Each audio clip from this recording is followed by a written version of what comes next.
The Kiah Museum opened November 28, 1959 in Savannah, Georgia.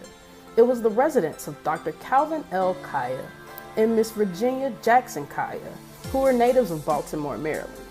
The Kiahs moved to Savannah in 1950, where they both worked as educators and community leaders.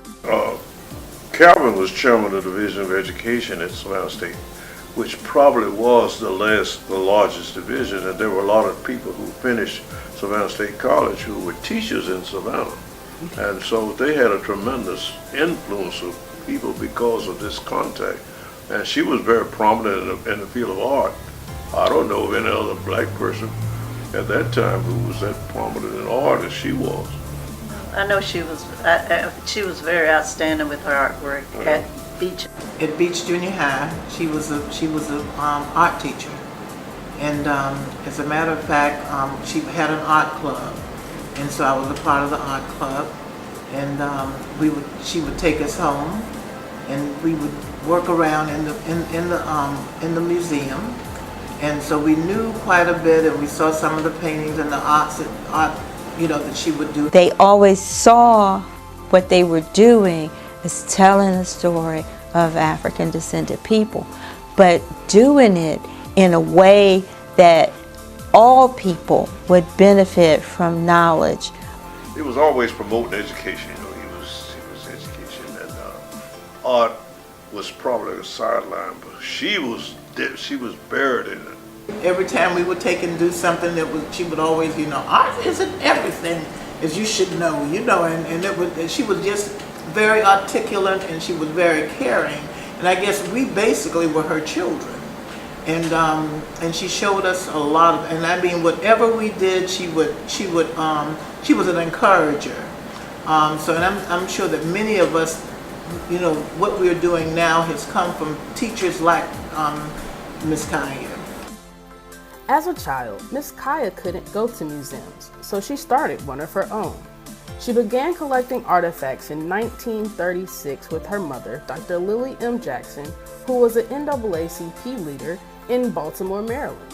The Kiahs believe in exposing people to the wonders of the world, and they use their home as a platform. The latter part of 1958, it was developed as a museum. The first step was getting that two-story window ready.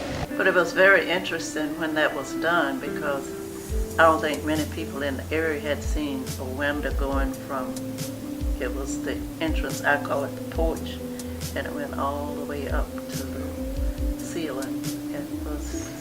She was very original. Children in rural areas would not have a chance to see something like that. They even designed the house so that it would be inviting for people to feel comfortable to come in and see those things. I went to Catholic school. The nun had already laid the groundwork for us to go to the museum, and so of course we were young kids walking in pairs. We were excited about going, and of course we were in uniforms and we had our little beanies on, and we thought we were all that. But when we got to the museum, Miss Kiah greeted us warmly at the door and asked us to step right in. Welcome to the Kiah Museum, which was started November the 28th, 1959. I had visited them several times at the museum, and I was always interested in, as you walked in the door, his emeritus certificate from the Board of Regents was right there in front of the stairway, went up, but his thing was right there. So I always kidded him all the time. I said, first thing you see in your house is your emeritus certificate. Vice President Emeritus and Professor Emeritus of Educational Administration. She had so much wall space until the way that the pictures were arranged in the residence, they complemented each other. And she had pieces of exotic furniture. I remember the walls being laden with paintings that she had done, and her furniture was very antiquish, I guess you would call it. And That's what I remember. When you walk in, is everything being very historic.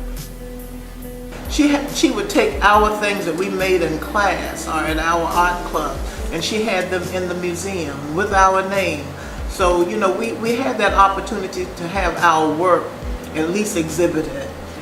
She had a space in there for that. The bird was a draw too, the talking bird. And of course, you know, young children, we wanted to say something to see if the bird would mock us. Fish that was in the bathroom.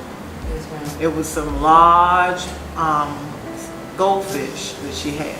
Then she also had the manor bird that was called Joe. And he would always say, "Hello, Joe." You know, and we would always, you know, we would always mimic him and he would mimic us back. And we were like children in I guess a candy factory, because when you saw something that touched you, you say, come here, look at this, look at that. And you were just doing just like that, like you were at a game or something. It was so much to see, you didn't know where to start.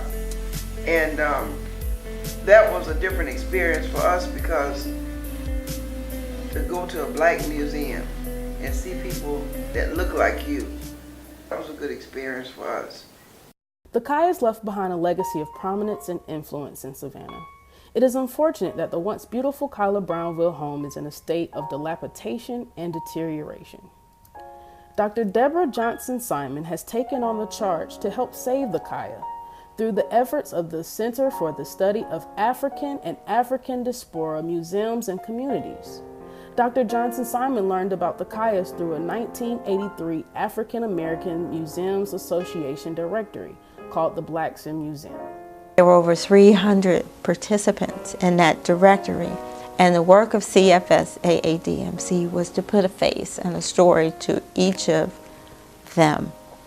But we got fascinated with the Kiah and wanted to be here to work on that story while we build our reputation as a research institute. According to Miss Virginia Kiah, art was in everything, and Dr. Johnson Simon created Friends of the Kiah in 2014 to get the community and various creatives involved in saving the Kiah. SSU student Tori Becks wrote a children's book, and Hudson Hill quilter Tina Hicks created several quilts in the Kiah's honor. The character in my story, I wanted her to find not also find the house, but find something magical and new that will help her also help her as a tool to lead her to get the Kiah house up and running again. This one I wanted to give the readers a feel of her bringing the community together, helping them understand why she wanted to fix up this house and open it back up to the community. So I also added the fairy, so you know she's helping her present her plans and her vision for helping the house come back to life. We learned about the Kiah house and its grandeur, and it was a beautiful place. Even looking at it now, even in a dilapidated state, it's still impressive to me. Made me think about community and how communities used to be. The Kiah House was an extraordinary and beautiful museum. Therefore, we should always remember it in its glory and try to save it, because art is in everything. Say that because just saying, I want to do something about the Kiah Museum did not resonate with people, did not resonate with my students, even the ones that were right here in Savannah, born and raised in Savannah. I could almost see on her face that it would be a face of awe, you know, no, not my house, you know, not the museum, because she tried to make sure that that museum was always in top shape. So it would be kind of distorting to her right now to see it in the disrepair it's in right about now. Sometimes, because we live here, we're so close to it. Kiah Museum should never have gotten into a state of disrepair. Make sure that you know about the old ways so that you can also pass that knowledge on to the future.